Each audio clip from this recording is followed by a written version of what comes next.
विघ्नहर्ता श्री गणेश, श्री गणेश, श्री गणेश। मुझे अनुमति भर दे दीजिए माता कि मैं इसी क्षण वहां लौटकर उस दुष्ट का वध करूं। देवी कालरात्रि, शांत रहिए, स्वयं पर संयम रखिए। एक पापी के कारण इतना आवेशित होने में कोई लाभ नहीं। काल चक्र की नियंत्रक हैं आप, तो आपको तो यह भली भांति ज्ञात होना चाहिए कि यदि वो दुष्ट पापी कुपथ त्याग कर सुपथ पर नहीं आया तो शीघ्र उसका अंत सर्वथा निश्चित है। उचित है माता, यदि आप उसे कुछ और श्वासों का अवकाश देना चाहती हैं, तो वो आपका निर्णय है माता, किंतु मेरा मत स्पष्ट है। यदि आप उसे एक पल का भी जीवन और प्रदान करेंगी तो आप बहुत बड़ी भूल करेंगी माता, बहुत बड़ी भूल।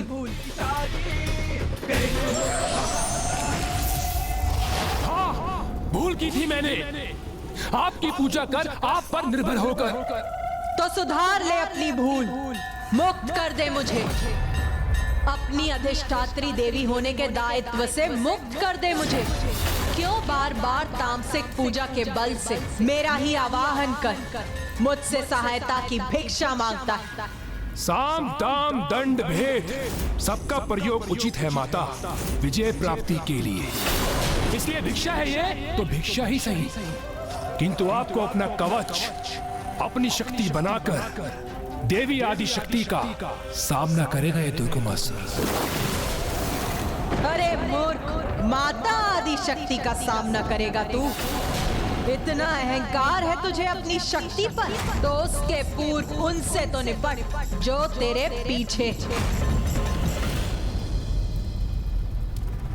अर्थात जो छिपकर आक्रमण करेंगे तुझ पर, तेरे अपने असुर। माता, मुझे व्यर्थ में भयभीत करने का प्रयास ना करें। ऐसा कोई नहीं है जो दुर्गमासुर को दुर्बल समझे, जो मुझे चुनौती देकर आगे बढ़ने का दुस्साहस करे। बहुत बड़ा भक्त बनता है ना तू मेरा, बहुत पूजा भी की है तूने मेरी, तो जा, मैं तुझे आभास करने की शक्ति प्रदान करती, जिससे तू अपनी ओर आते हुए शत्रुओं का आभास कर सकेगा।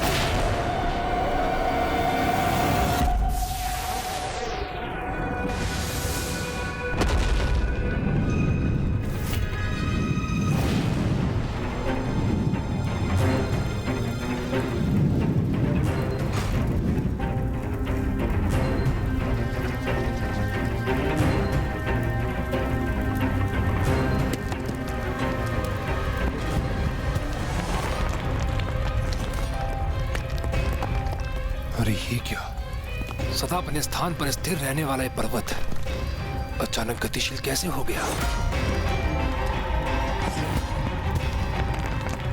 दुर्बल अशक्त दुर्गमासुर, असुर राज का सिंहासन अब शोभा नहीं देता तुझे, क्योंकि तू उसके योग्य नहीं रहा। असुरों के सिंहासन पर अब यदि किसी का अधिकार है तो मेरा है। अरुणासुर का अधिकार है उस पर। अरुणासुर?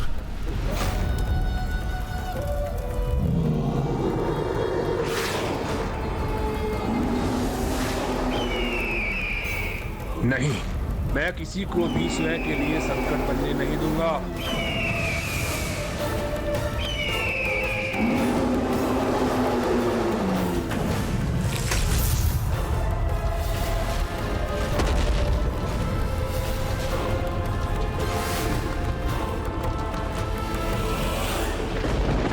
क्या हुआ पुत्र गणेश, कोई चिंता सता रही है तुम्हें? माता कालरात्रि का ये विश्वास है कि उस दुष्ट महापापी दुर्गमासुर को पल भर के लिए भी जीवित छोड़ना बहुत बड़ी भूल होगी। उनका ये विश्वास उचित नहीं प्रतीत होता आपको? पुत्र गणेश, देवी कालरात्रि का विश्वास उनके स्थान पर उचित है, किंतु दुर्गमासुर जैसे महापापियों के पापों का भार उसके साथ अन्य महापापियों के विनाश का द्वार भी खोलेगा। और निश्चित रहो पुत्र, जब ऐसा होगा तब वो उसके विनाश का उपयुक्त समय होगा।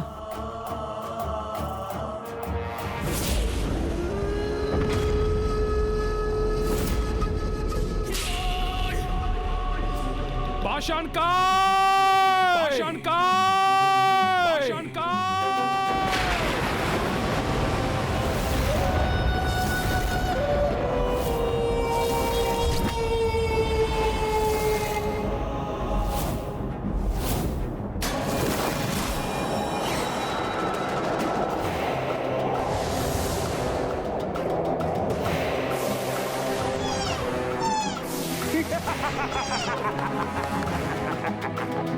पाषाणकाय! पाषाणकाय!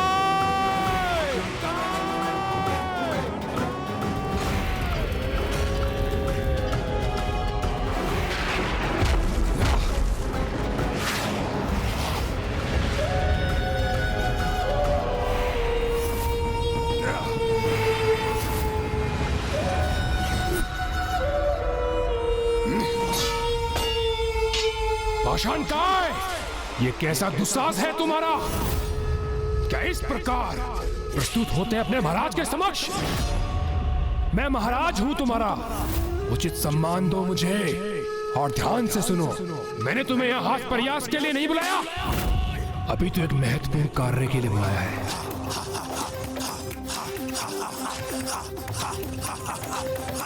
जाओ, यथाशीघ्र जाकर यहाँ की सुरक्षा का दायित्व संभालो। एक द्रोही असुर मुझ पर, तुम्हारे महाराज पर आक्रमण करने के लिए यहाँ पर आ रहा है। स्मरण रहे, वो यहाँ प्रवेश करने पर तनिक भी श्वास लेने के योग्य ना रहे। चिंता न करें असुर महाराज, आपका आदेश मेरा कर्तव्य है। मैं अभी मुख्य द्वार पर स्थित हो जाता हूँ और मेरे रहते कोई भी शत्रु प्रवेश नहीं कर सकेगा।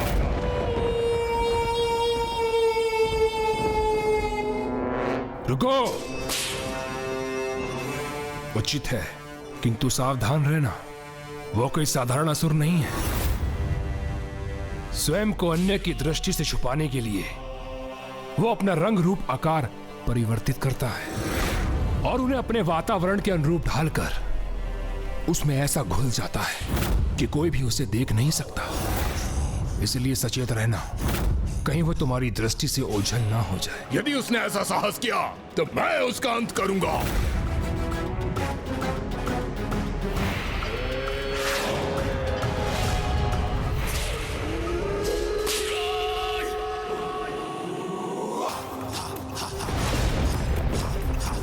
अरुणासुर, जो भी हो तुम, मेरा यह सेवक पाषाणकाय तुम्हें अपने पैरों तले कुचल कर रख देगा।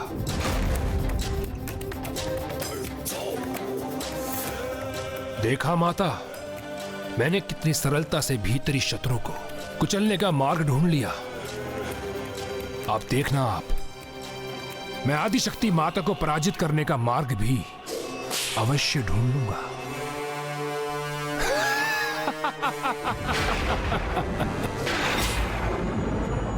माँ, प्रतीत होता है आपको जिस समय की प्रतीक्षा थी वो समय आ चुका है। हाँ माँ, क्या अब वो दुराचारी असुर अपनी सारी सीमाओं का उल्लंघन कर चुका है? हाँ पुत्र, जब दुर्गमासुर ने अपने प्राणों को दांव पर लगाने का हठ कर ही लिया है, तो फिर उसकी ये इच्छा पूर्ण करना एक माँ का कर्तव्य है। उसकी ये इच्छा अवश्य पूर्ण होगी।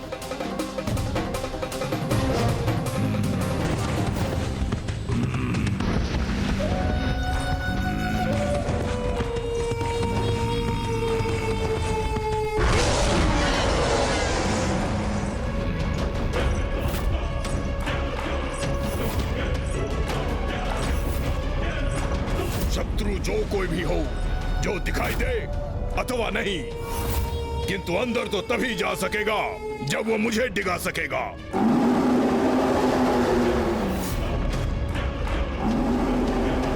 जो कोई भी हो, द्रोही असुर, सुनो मेरी चेतावनी, मुझे मेरे स्थान से नहीं डिगा सकोगे तुम। कहता था मुझे अपने स्थान से कोई नहीं डिगा सकता, लो डिगा ही नहीं दिया, अपितु अपने उदर में भी समाहित कर लिया तुम्हें। दुर्गमासुर, आ रहा हूँ मैं अपने सिंहासन पर स्थित होने, जिसका मैं ही अब एकमात्र अधिकारी हूँ। मेरे चारों ओर चमकीले आवरण होने का ये कैसा आभास हो रहा है मुझे?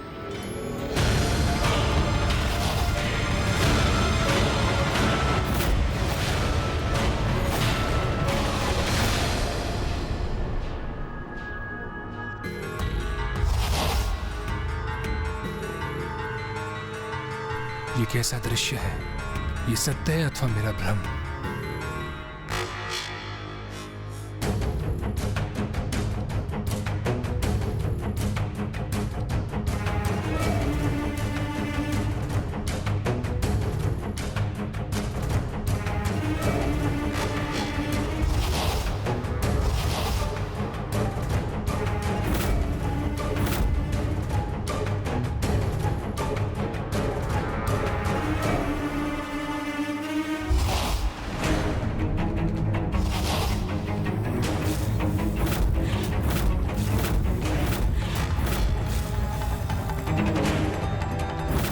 कहीं माता तो मेरी बुद्धि के साथ कोई क्रीड़ा नहीं कर रही है? ये दृश्य उनके द्वारा उत्पन्न भ्रम है अथवा वास्तव में ऐसा घटित हो रहा है? नहीं नहीं, कोई चिंता का कारण नहीं है। ये दृश्य कदापि सत्य नहीं हो सकते, क्योंकि पाषाण काय के होते हुए मेरे भवन में कोई प्रवेश कर ही नहीं सकता।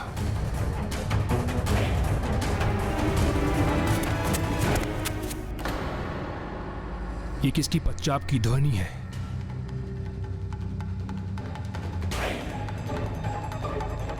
क्या वो यहां तक पहुंच चुका है?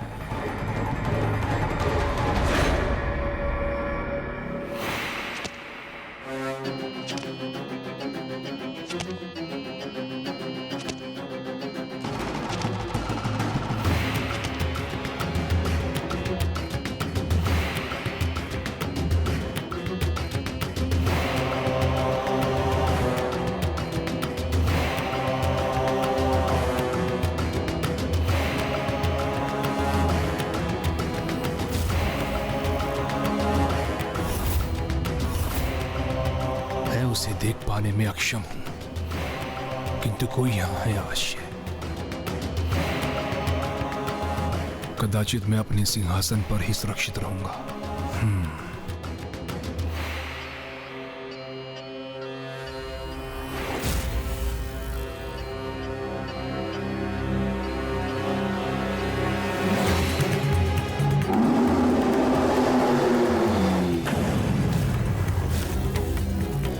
किसके श्वास लेने की ध्वनि सुनी है मैंने? यदि यहां कोई है तो फिर मुझे दृष्टिगोचर क्यों नहीं हो रहा है? कहीं मेरा कपोल कल्पित भय सत्य तो नहीं होने जा रहा?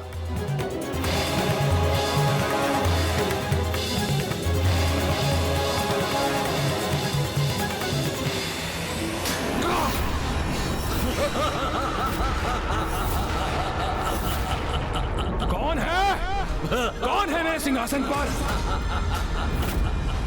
सिंहासन का योग्य अधिकारी अरुणासुर, नवीन असुर सम्राट अरुणासुर।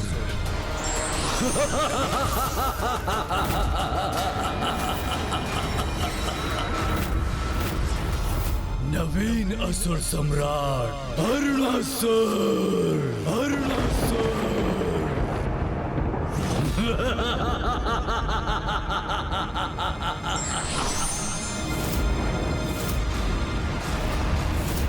दुर्गमासुर, खड़क उठाने का कोई लाभ नहीं, क्योंकि खड़क के बल पर पाई हुई सत्ता खड़क की धार मंद पड़ने पर मिट जाती है। आज से तुम्हारा शासन समाप्त और मेरा शासन प्रारंभ हुआ। अरुणासुर, बहुत अनर्गल प्रलाप कर चुके हो तुम। तुम्हारे लिए तो मेरे सैनिकों की खड़क ही पर्याप्त है। सैनिकों, वध कर दो इस दुष्ट का।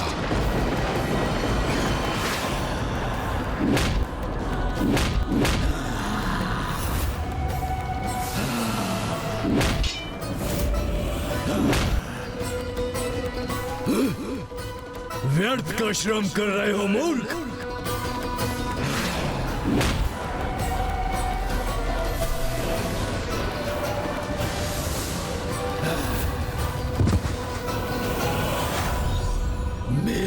उदर तो भर चुका है, फिर इसे कैसे अपना आहार बनाता।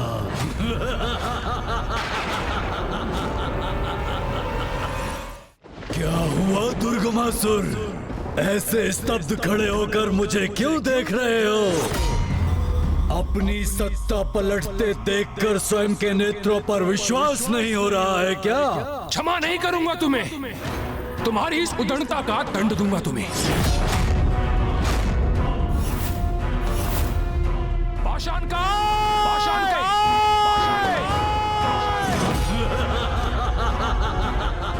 कितना भी पुकार लो उसे, किंतु वो यहाँ आएगा नहीं। मैं महाराज हूँ उसका, मेरे आदेश का पालन अवश्य करेगा। उचित कहा तुमने, वो तो उसका प्रयास कर रहा है किंतु सफल नहीं होगा, क्योंकि जो एक बार मेरे उदर में समाहित हो गया वो कभी मुक्त नहीं होता।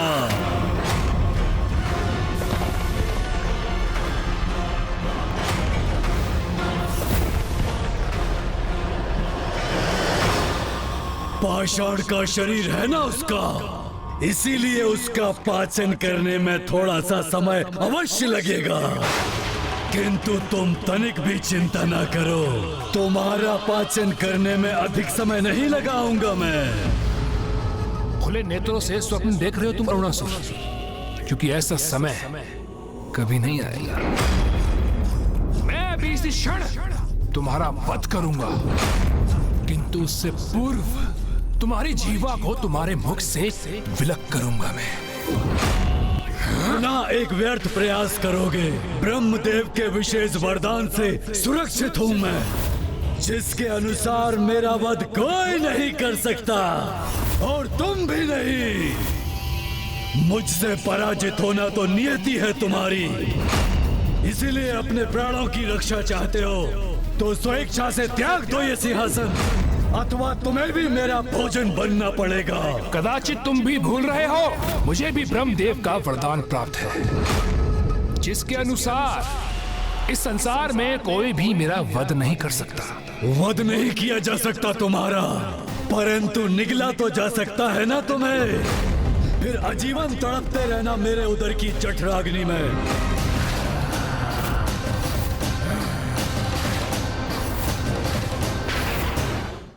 मैंने दुर्गमासुर को सुधरने के अनेकों अवसर प्रदान किए, किंतु अब वो अपने सभी अवसर गवा चुका है।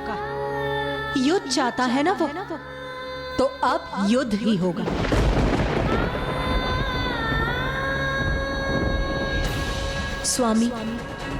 स्वामी मुझे आज्ञा दीजिए, मुझे विंध्याचल पर्वत पर स्थित होना होगा। विंध्याचल पर्वत? अर्थात अब उस असुर का अपनी नियति, अपने काल से भेंट करने का समय आ गया है। या देवी सर्वभूतेषु मारूपेण संस्थिता, नमस्तस्यै नमस्तस्यै नमस्तस्यै नमो नमः।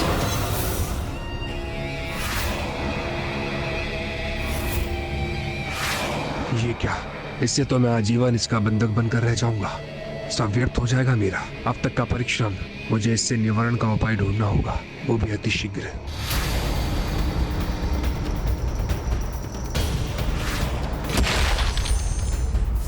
समझ गया मैं समझ गया, सब स्पष्ट हो गया मुझे। यही है हम असुरों की पराजय का कारण। हम अपने समुदाय में इतने घाती हो जाते हैं। बहुत दुख की बात है, बहुत दुख की बात है। तनिक भी एकता नहीं है असुरों में, और इसी कारण हम असुरों की सत्ता कभी स्थायी नहीं रह सकती। क्योंकि आज तुम मुझसे मेरा सिंहासन छीनोगे और कल को वो तुमसे तुम्हारा सिंहासन छीन लेगी। कौन छीनेगी मुझसे मेरा सिंहासन? वही देवी जो मेरी, तुम्हारी और तुम्हारे साथ साथ सभी असुरों की शत्रु है, जिसने प्रबल प्रतापी महिषासुर का वध किया था और हमारे महाराज महाशक्तिशाली शुंभ निशुंभ का भी वध कर दिया था।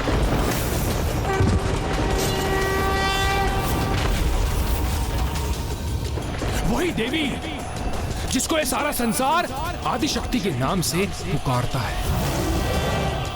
देवी आदिशक्ति, मेरा सिंहासन चाहते हो ना तुम? अवश्य ले लेना, किंतु उससे पूर्व स्वयं को मुझसे अधिक बलशाली और योग्य प्रमाणित करो। साहस है तो जाओ, सर्वप्रथम जाकर विंध्याचल वासिनी देवी को पराजित करो।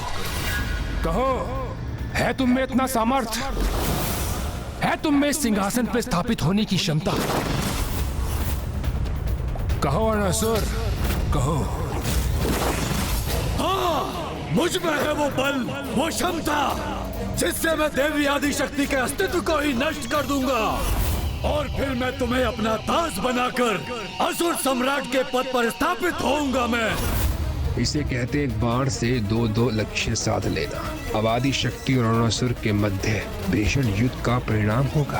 अब अंत जिसका भी हो, आनंद तो मैं ही मिलाऊंगा। कहो, यह स्वीकार है तुम्हें?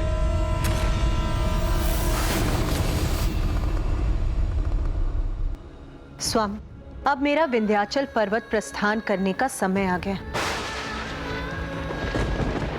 क्योंकि अब पुनः एक बार देवताओं और असुरों का महासंग्राम होने वाला। अभी घटित होने वाली सभी घटनाएं उसी की पूर्व सूचना दे रही।